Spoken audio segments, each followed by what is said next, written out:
Hello everyone. आज हम electric dipole के इक्वेटोरियल लाइन पे किसी भी पॉइंट पे इलेक्ट्रिक फील्ड कितना होता है इसका पता लगाएंगे। जरा देखो, इसके लिए मैंने लिया है एक डाइपोल। देखो, ये नेगेटिव चार्ज है और ये पॉजिटिव चार्ज है और दोनों ही मैग्नीट्यूड में सेम है और दोनों ही ऑपोजिट चार्जेस हैं, इसलिए ये डाइपोल है। ठीक है, चलो देखो, ये नेगेटिव चार्ज और ये पॉजिटिव चार्ज के बीच का जो डिस्टेंस है वो है 2a। बेटा क्या है? 2a। इसका मतलब है, देखो, ये सेंटर पॉइंट से लेके यहां से यहां तक a होगा और यहां से लेकर के यहां तक a होगा। ठीक है, चलो, ये डाइपोल के ठीक बीच से एक लाइन गुजर रहा है। देखो, ये लाइन गुजर रहा है, इसी को कहते हैं इक्वेटोरियल लाइन। क्या बोलते हैं बेटा? इसको इक्वेटोरियल लाइन।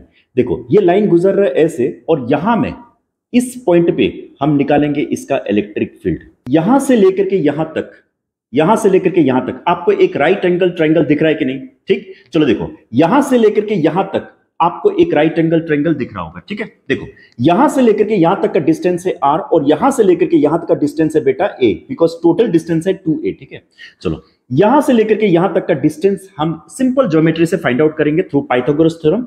क्या होगा डिस्टेंस? अगर हम लोग पाइथागोरस थ्योरम से फाइंड आउट करते हैं तो क्या होगा? r square plus a square होगा कि नहीं? r square plus a square होगा। ठीक है, चलो, इन द सेम वे अगर यहां से लेकर के यहां तक का डिस्टेंस है, देखो, यहां से लेकर के यहां तक का डिस्टेंस r है, यहां से यहां तक a है, तो पाइथागोरस थ्योरम से हम निकाल पाएंगे कि नहीं? r square plus a square निकाल पाएंगे कि नहीं? ठीक है, आपको समझ में आया इतना? देखो बच्चों, इस पॉइंट पे इस नेगेटिव चार्ज की वजह से एक इलेक्ट्रिक फील्ड निकलेगा, ठीक ठाक, और इस पॉइंट पे इस पॉजिटिव चार्ज की वजह से एक इलेक्ट्रिक फील्ड निकलेगा। ठीक है, अब दोनों इलेक्ट्रिक फील्ड निकल गए।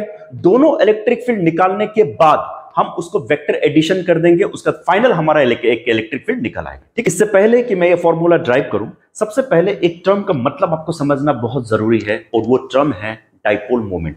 अब ये डाइपोल मोमेंट होता क्या है? ठीक है, देखो, किसी भी डाइपोल का स्ट्रेंथ को अगर हम रिप्रेजेंट करते हैं तो उस डाइपोल के स्ट्रेंथ को हम कहते हैं डाइपोल मोमेंट। क्या होता है बेटा? Dipole moment. ठीक है, चलो, ये डाइपोल मोमेंट एक वेक्टर क्वांटिटी है। इसका फॉर्मूला मैं लिख दे रहा हूं। देखो बेटा, इसका फॉर्मूला हम लोग इसको डोनेट करते हैं P से।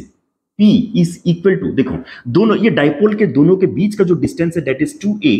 हम लोग यहां में लिखते हैं बेटा ये 2a। इंटू कर दो, दोनों में से किसी भी एक मैग्नीट्यूड लेने से चलेगा क्योंकि दोनों चार्ज तो सेम ही है। चलो, हम लोग इसको पॉजिटिव ले लेते हैं। ठीक है, क्योंकि ये एक वेक्टर क्वांटिटी है तो हम वेक्टर साइन लगा देते हैं। ठीक है बेटा, ये वेक्टर साइन है। ठीक है, देखो, क्योंकि ये वेक्टर क्वांटिटी है तो इसका जो डायरेक्शन होगा बेटा from negative to positive charge होगा बेटा। ठीक है, चलो, इतना में से याद रखते, from the negative to positive charge इसका डायरेक्शन होगा। ये एक पॉइंट है और ये भी एक पॉइंट है। इन दोनों के बीच का जो डिस्टेंस हमने निकाला है √r square plus a square, इसकी जरूरत हमें क्यों पड़ी? ठीक है, इसकी जरूरत हमें क्यों पड़ी? देखो, एक फॉर्मूला है। ठीक है, ध्यान से देखो, एक कॉन्सेप्ट है, इसको जरा सुन लो, बहुत बढ़िया है, बहुत मजा आएगा। देखो, किसी भी चार्ज के वजह से अगर कहीं किस डिस्टेंस पर, मतलब r डिस्टेंस पर, किसी भी चार्ज की वजह से, सुन लो, बहुत इंपॉर्टेंट है ये, हमेशा काम आएगा। किसी भी चार्ज की वजह से अगर r डिस्टेंस पर हमें इलेक्ट्रिक फील्ड निकालना पड़े तो उसका फॉर्मूला होता है kq/r स्क्वायर। समझो, देखो, अब ये हो गया एक चार्ज, इसके डिस्टेंस है, कुछ डिस्टेंस है, इस डिस्टेंस की वजह से इस पॉइंट पे हमें इलेक्ट्रिक फील्ड निकालना पड़ रहा है, तो इसका फॉर्मूला होता है kq/r स्क्वायर। इतना समझ लो, kq/r स्क्वायर। ये चलता रहेगा, अब ये फॉर्मूला हमेशा चलता रहेगा, मैं बोलता रहूंगा हर वीडियो में। देखो, अब जरा समझो, देखो, ये नेगेटिव चार्ज है और ये पॉजिटिव चार्ज है। ठीक है, दोनों का बीच का जो डिस्टेंस है वो दोनों सेम है, क्योंकि यहां से लेकर के यहां तक a है और यहां से लेकर के बेटा यहां तक भी a है। ठीक है, देखो, यहां से लेकर के यहां तक का डिस्टेंस होता है √r square plus a square, यहां भी √r square plus a square, मतलब ये दोनों डिस्टेंस भी सेम है, इन दोनों का मैग्नीट्यूड भी सेम है, इसलिए यहां जो इलेक्ट्रिक फील्ड जो होगा उसका भी मैग्नीट्यूड सेम होगा। जरा देख लो, मैं इसको लिख रहा हूं बच्चों, देखो सर, यहां में क्या होगा? E minus q is equal to E plus q is equal to, देखो, kq/r स्क्वायर मैं लिख रहा हूं, kq/r स्क्वायर। अब देखो, यहां से लेकर के, देखो बेटा, यहां से लेकर के यहां तक का डिस्टेंस कितना है? √r square plus a square है कि नहीं?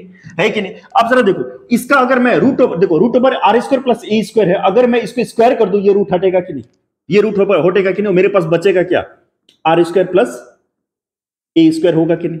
ठीक है बेटा, अब इसी तरह से अगर मैंने दूसरे को ले लिया, k q by r square plus a square. ये समझ में आया बच्चों आप लोगों को? ये समझ में आया आप लोगों को? चलो अभी हम इस इलेक्ट्रिक फील्ड का डायरेक्शन को भी रिप्रेजेंट कर देते हैं। देखो जरा, अब मान लो कि यहां में एक छोटा सा पॉजिटिव एक पॉइंट चार्ज रखा हुआ है। पॉइंट चार्ज हमेशा पॉजिटिव होता है, देखो 1 कूलम का होता है, इसलिए इसको यूनिट पॉजिटिव चार्ज भी कहते हैं। अब देखो कॉमन सेंस की बात है, ठीक है, मैं बहुत ही कॉमन सेंस की बात करूंगा आपसे। देखो यहां एक पॉइंट चार्ज रखा है, ये है डाइपोल। तो डाइपोल का क्योंकि डाइपोल मोमेंट होता है तो इसका कुछ स्ट्रेंथ होगा और इसका इलेक्ट्रिक फील्ड कहीं ना यही होगा, ठीक है, इस एरिया में इसका इलेक्ट्रिक फील्ड होगा। जरा सोचो इन दोनों का, देखो ये नेगेटिव चार्ज और ये पॉजिटिव चार्ज है, इसका भी कुछ एरिया होता है, ठीक है, इस एरिया होता है, ठीक है। अब इस एरिया के अंदर में घुस गया है ये पॉइंट चार्ज, ठीक है, देखो ये यूनिट पॉजिटिव चार्ज इसके अंदर में घुस गया है और यहां देखो यहां इलेक्ट्रिक फील्ड निकाल रहा है, इसका मतलब इसका प्रभाव यहां तक है, इसका इंपैक्ट यहां तक भी है, इसलिए यहां इस पॉजिटिव चार्ज को रखा गया, ठीक है। चलो देखो अब यहां जब ये पॉजिटिव चार्ज घुसेगा तो इसको कुछ कुछ होगा, ठीक है, बहुत अजीब अजीब इसको फीलिंग्स आने लगेंगी। वो पहला फीलिंग्स जो उसको आएगा, ठीक है, खासकर उसको 2 फीलिंग्स आएगा।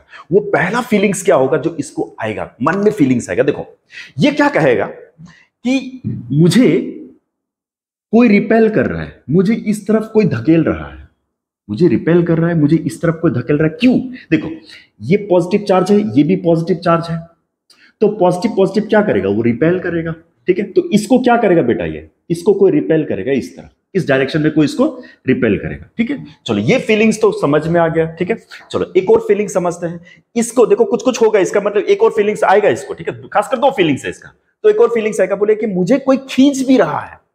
क्या कर रहा है? कोई खींच भी रहा है। कैसे खींचेगा? देखो ये पॉजिटिव चार्ज है और ये नेगेटिव चार्ज है, तो क्या करेगा, ये पॉजिटिव और नेगेटिव क्या करेगा, वो अट्रैक्ट करेगा। तो इसका मतलब यहां से लेकर के यहां तक इस इलेक्ट्रिक फील्ड का डायरेक्शन होगा, यहां से लेकर के यहां तक क्या होगा बेटा, ये पॉजिटिव चार्ज का डायरेक्शन होगा और यहां से लेकर के यहां तक क्या होगा बेटा, ये नेगेटिव चार्ज का डायरेक्शन होगा। इतना समझ में आया आप लोगों को? इतना समझ में आया? अभी ये इलेक्ट्रिक फील्ड का हमें डायरेक्शन मिल चुका है। अभी इस इलेक्ट्रिक फील्ड को हम वेक्टरली एडिशन करेंगे ताकि टोटल इलेक्ट्रिक फील्ड जो ये डाइपोल प्रोड्यूस करता हो इसका हम कैलकुलेट कर सकें, ठीक है। तो इसके लिए हम एक मेथड यूज करेंगे जिस मेथड का नाम है कंपोनेंट मेथड। इस मेथड के लिए देखो, इस मेथड के लिए हम यहां एक हॉरिजॉन्टल लाइन ड्रॉ कर देंगे, यहां एक बेटा हॉरिजॉन्टल लाइन ड्रॉ कर देंगे। अब जरा देखो मैं एक छोटा सा ज्योमेट्री का बात बता रहा हूं, उसको ध्यान से सुनना, बड़ा मजा आएगा। देखो ये 2 पैरेलल लाइन है, यहां एक लाइन है, यहां भी एक लाइन। अगर मैंने इस लाइन से यहां तक एक लाइन खींचा, इसका मतलब यह है कि ये जो एंगल है और ये जो एंगल है ये दोनों इक्वल होंगे, ठीक है। अब इन द सेम वे अगर मैंने यहां से भी एक लाइन खींचा, इसका मतलब ये एंगल और ये एंगल दोनों इक्वल होंगे। इन द सेम वे देखो ये लाइन और ये लाइन एक पैरेलल लाइन है, इसका मतलब है ये जो एंगल है ये मान लो हमने थीटा लिया, इसका मतलब ये जो थीटा है यहां भी ये थीटा होगा, ठीक है। अब ये भी एंगल थीटा होगा इन द सेम वे, क्योंकि ये थीटा है तो ये भी थीटा होगा, ठीक है। अब जरा सोच लो, बहुत छोटा सा एक बात बताऊंगा, बहुत इंपॉर्टेंट है। देखो अगर मैंने इसको क्रॉस कर दिया इस तरह से, ठीक है, अगर ये थीटा है, मान के चलो ये थीटा है, तो ये भी तो थीटा होगा, ठीक है, दोनों एंगल क्या होगा, बराबर होंगे। इन द सेम वे देखो ये ऐसे करके, ठीक है, देखो ये ऐसा किया और ये ऐसा किया, ये इंटरसेक्ट किया ना इस तरफ से, अगर ये थीटा है तो क्या होगा बेटा, ये भी थीटा होगा। इतना समझ के चलो, ठीक है, समझ में आ रही है बात। अगर किसी भी वेक्टर का अगर हम कंपोनेंट करते हैं तो थीटा से जुड़ा हुआ एंगल को हम cos थीटा मानते हैं। क्या करते हैं बेटा, cos थीटा मानते हैं। देखो ये थीटा से जुड़ा हुआ एंगल है तो हम लोग इसको cos थीटा मानेंगे, इसका होगा E plus Q cos theta होगा, ठीक है बच्चों। देखो अब इसी, देखो ये वेक्टर का अगर हम लोग वर्टिकल कंपोनेंट लेते तो वर्टिकल कंपोनेंट ऐसे होगा कि नहीं। अब देखो इसका होगा, वर्टिकल कंपोनेंट का होगा E plus Q sine theta, क्योंकि वर्टिकल का हम लोग साइन थीटा मानते हैं, ठीक है। चलो अगर इस वेक्टर का अगर हम लोग कंपोनेंट करते तो इसका भी होगा, देखो बेटा इसका भी होगा cos थीटा, इसका मतलब E minus Q cos theta होगा, ठीक है बेटा। अब इसका वर्टिकल मतलब डाउनवर्ड ले लो आप इसका, ठीक है, वर्टिकल कंपोनेंट, तो इसका क्या होगा E minus Q sine theta. इतना समझो पहले, ठीक है। देखो अभी क्या ये डाइपोल है, डाइपोल का क्या होता है, मैग्नीट्यूड दोनों का सेम होता है ना। क्या होता है बेटा, मैग्नीट्यूड सेम होता है। तो इसी तरह से ये वर्टिकल देखो, ये वर्टिकल का देखो, ये E plus Q sine theta है, ये E minus Q sine theta है। क्योंकि ये दोनों मैग्नीट्यूड में सेम है तो इसका वर्टिकल कंपोनेंट भी मैग्नीट्यूड में सेम होंगे और ये ऑपोजिट डायरेक्शन में है, इसलिए कैंसिल हो जाएगा। इसलिए हम इसको कैंसिल कर सकते हैं। इसलिए अभी हम अगर किसी को ऐड करेंगे तो सिर्फ हम cos थीटा को ऐड करेंगे, हम लोग सिर्फ हॉरिजॉन्टल कंपोनेंट को ही ऐड करेंगे। यहां अभी नेट इलेक्ट्रिक फील्ड होगा, देखो बेटा, ई नेट लिखते हैं। ई नेट क्या होगा, देखो E plus Q cos theta, फिर क्या होगा E minus Q cos theta, होगा कि नहीं?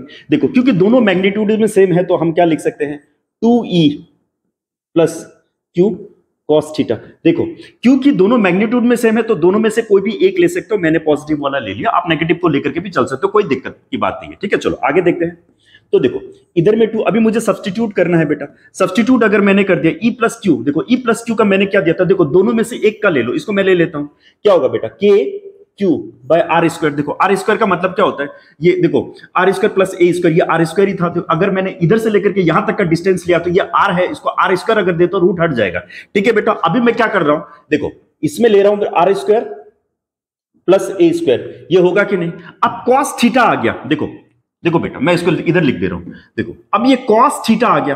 कॉस थीटा का क्या होता है, बेस बाय हाइपोटेन्यूज होता है कि नहीं?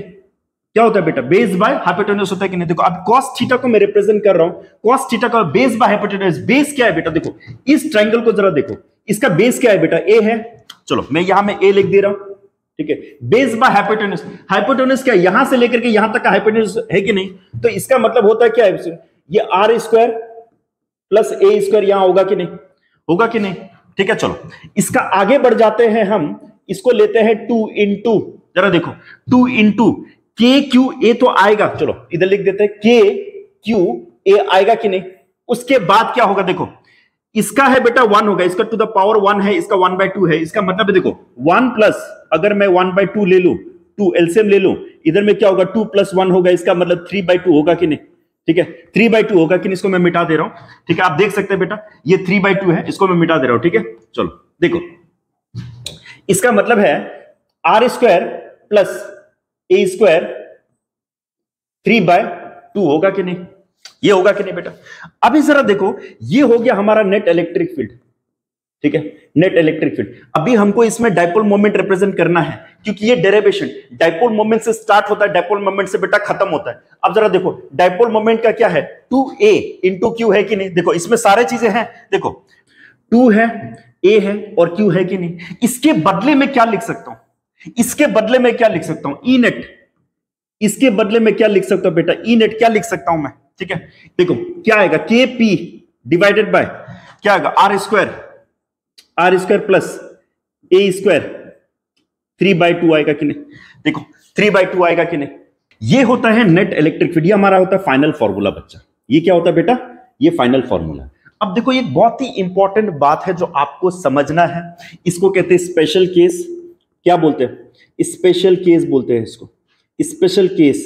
जरा देखो स्पेशल केस ये है क्या, स्पेशल केस जरा देखो, ये जो डाइपोल का जो लेंथ है ये है 2a, और इस पॉइंट पे मैंने इलेक्ट्रिक फील्ड फाइंड आउट किया है, इसका फॉर्मूला आपके सामने है। ठीक है, अभी ये जो डाइपोल का जो लेंथ है in comparison with the point where we have find out the electric field, मतलब इस इधर से लेकर के यहां तक का जो डिस्टेंस है और यहां से लेकर के यहां तक का जो डिस्टेंस है, ये डाइपोल का जो लेंथ है बहुत ही कम माना जाता है in comparison with we have find out the electric field. इसका मतलब आर से इसका डिस्टेंस 2a बहुत ही कम है, तो इसको हम लोग मान सकते हैं कि अगर r is much more greater than 2a, इसका मतलब हम यहां a को नेग्लेक्ट कर सकते हैं कि नहीं? यहां हम अगर a को नेग्लेक्ट कर दे तो क्या होगा, देखो ई नेट इज इक्वल टू क्या होगा बेटा, देखो ये kp ऐसे ही आएगा कि नहीं? ये kp ऐसे ही आएगा।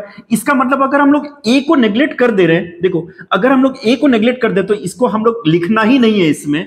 इसका मतलब होगा, देखो ये r होगा, r के पास कितना था पहले ही, देखो स्क्वायर था, इनटू 3/2 होगा कि नहीं? ये 2 और ये 2 कट जाएगा कि नहीं? और फिर मेरे पास क्या बचेगा, देखो इसको वापस कर रहा हूं। ठीक है, मेरे पास क्या बचेगा, ये r³ बचेगा। ठीक है, और ये हमारा हो गया बेटा ये फाइनल फॉर्मूला स्पेशल केस का, ये फाइनल फॉर्मूला हो गया। ठीक है, इससे हमें एक और चीज पता चला, ये क्या पता चला? देखो अभी अगर इस इलेक्ट्रिक फील्ड का डायरेक्शन को अगर हमने देखा तो डायरेक्शन किस तरफ जा रहा है? लेफ्ट हैंड साइड जा रहा है। लेकिन अगर हमने यहां देखा तो ये डाइपोल मोमेंट का जो डायरेक्शन क्या है? फ्रॉम लेफ्ट टू राइट हो रहा है। तो इसका मतलब है ये दोनों एंटी पैरेलल है कि नहीं, दोनों का डायरेक्शन ऑपोजिट है कि नहीं? ठीक है, ऑपोजिट है।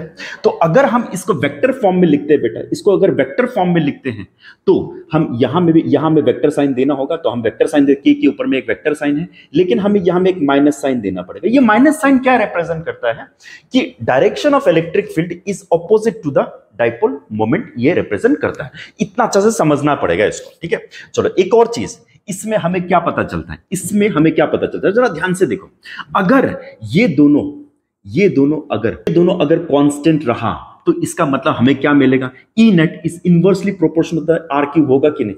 ये E net is inversely proportional to R cube होगा कि नहीं?